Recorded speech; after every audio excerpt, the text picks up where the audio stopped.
भगवान राम को भगवान शंकर ने देखा तो भगवान शंकर ने उनको दंडवत प्रणाम किया, सच्चिदानंद धन बोलकर माथा टेका। तो माँ सती को बड़ा हैरान हुआ कि मेरा पति जो त्रिलोकीनाथ है वो एक साधारण से आदमी को जो रो रहा है उसको सच्चिदानंद बोल रहा है, ये कैसी बात हो गई। तो उसने अपने पति देव भगवान शंकर से कहा कि प्रभु आप तो दुनिया को चलाने वाले हैं, आप एक साधारण मनुष्य जो अपनी बीवी के लिए विलाप कर रहा है उसके लिए रोते क्यों हैं।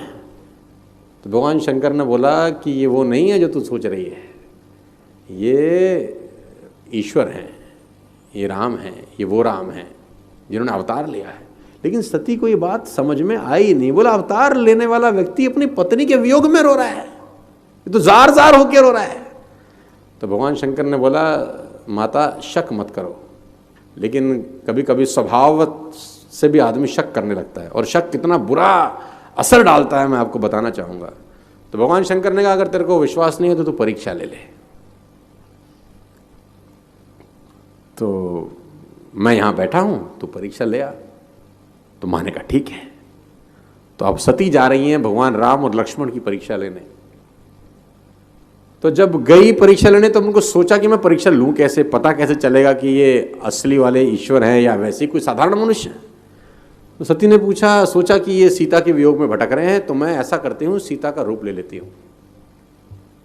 तो अगर तो ये मनुष्य होंगे तो मुझे देख लेंगे तो ये बोलेंगे अरे सीता तुम यहाँ कैसी हो, तो फंस जाएंगे।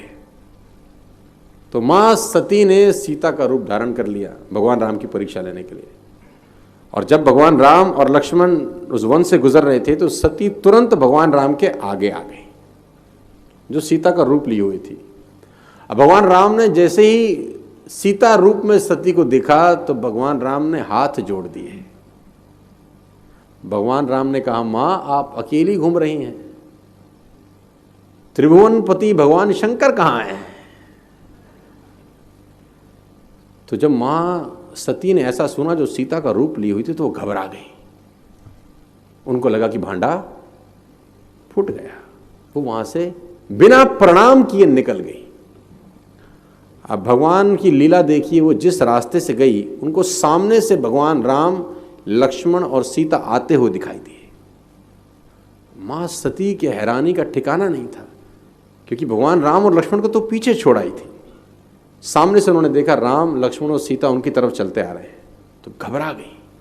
पीछे मुड़ के देखा तो देखा पीछे से भी भगवान राम लक्ष्मण और सीता उनकी तरफ आ रहे हैं। दाहिने देखते हैं तो दाहिने से आ रहे हैं, बाहिने देखते हैं तो बाहिने से आ रहे हैं। तो मां सती घबरा के वहीं बैठ गई। जब थोड़ी देर के बाद भगवान ने अपनी माया समेटी तो वहां कुछ नहीं था। तो उसे आज लिखते हैं कछु ना दिखता दक्ष कुमारी को, कुछ नहीं दिखा, सब गायब हो गया। माँ घबरा के उठी, भगवान शंकर के पास गई। भगवान शंकर ने पूछा हाँ भाई परीक्षा ले ली। झूठ बोली मैं लिए बिना ही आ गई क्योंकि फंस चुकी थी। भगवान शंकर ने आंख बंद करी। तब शंकर की जो धरी ध्यान रखा और सती जो चरित्र की ने सब जाना, जो सती ने चरित्र किया था सब जान लिया। और यहाँ गुरु की कितनी बड़ी महिमा है। तो भगवान शंकर को लगा कि इन्होंने मेरी माँ का रूप लिया, अब इनके साथ पत्नी के साथ संबंध नहीं हो सकता। भगवान शंकर ने त्याग कर दिया कि इन्होंने मेरे, कहते हैं कि त्याग आचरण का विषय है, उच्चारण का विषय नहीं है। हिंदुस्तान में उल्टा है, त्याग उच्चारण का विषय हो जाता है। तो भगवान शंकर ने आचरण से बता दिया कि भाई मामला अब यहाँ तक सिमट गया है। आप समाज में जहाँ भी रहेंगे तो आपके पास बहुत सारे लोग आएंगे, कुछ गलतियाँ भी करेंगे, कुछ अच्छा काम भी करेंगे। जब भी किसी की प्रशंसा कीजिए तो पूरी महफिल में कीजिए कि ये व्यक्ति ने अच्छा काम किया। लेकिन अगर किसी की शिकायत या उसकी आलोचना करना है, उसे डांटना है तो उसे अकेले में समझाइए।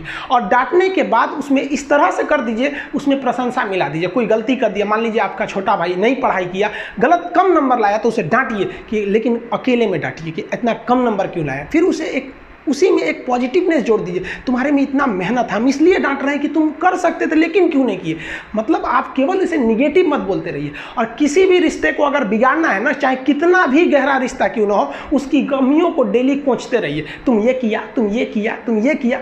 यार दुनिया का कोई रिश्ता चौपट हो जाएगा, गलतियां सबसे हो जाती हैं, लेकिन दोबारा गलती नहीं होना चाहिए। जब भी किसी की आलोचना करिए तो उसमें एक छोटी सी प्रशंसा जोड़कर ही उस आलोचना को खत्म कीजिए कि शुरुआत तो डांटने से किए थे, बाद में उसका हौसला बढ़ा के हंसी मजाक में उसे निकाल दीजिए, बीच बीच में उसे फिर एहसास दिलाइए, लेकिन बार बार कमियों को नहीं गिनाना चाहिए। महाभारत देखिएगा, महाभारत में जो कृष्ण भगवान थे वो कौरवों के बीच गए संदेशा लेके, आखिरी संदेशा, वहां पे भी उनकी भाषा देखिएगा। आप महाभारत अगर सीरीज देखिए तो भाषा देखिएगा, दुश्मन से भी इस तरह से बात कर रहे थे जैसे लगता था गुरु जी से बात कर रहे हैं। ये भाषा की मर्यादा। लेकिन आज ये वही श्याम की धरती है, ये वही पुरुषोत्तम राम की धरती है जहां लोग तहजीब भूल गए कि यार बात करना कैसा चाहिए। ये वही पुरुषोत्तम राम थे जिनके अपने भाई लक्ष्मण जी को जब शिक्षा लेनी थी ना, तो रावण के पैताने बैठे थे कि ये शिक्षा लेना है तो उसके पास झुकना पड़ेगा यहाँ पर। लेकिन आज हम लोग भूल गए हैं कि हमें बात कर, बात में तो इतना आजकल वो तहजीब ही नहीं रह गया है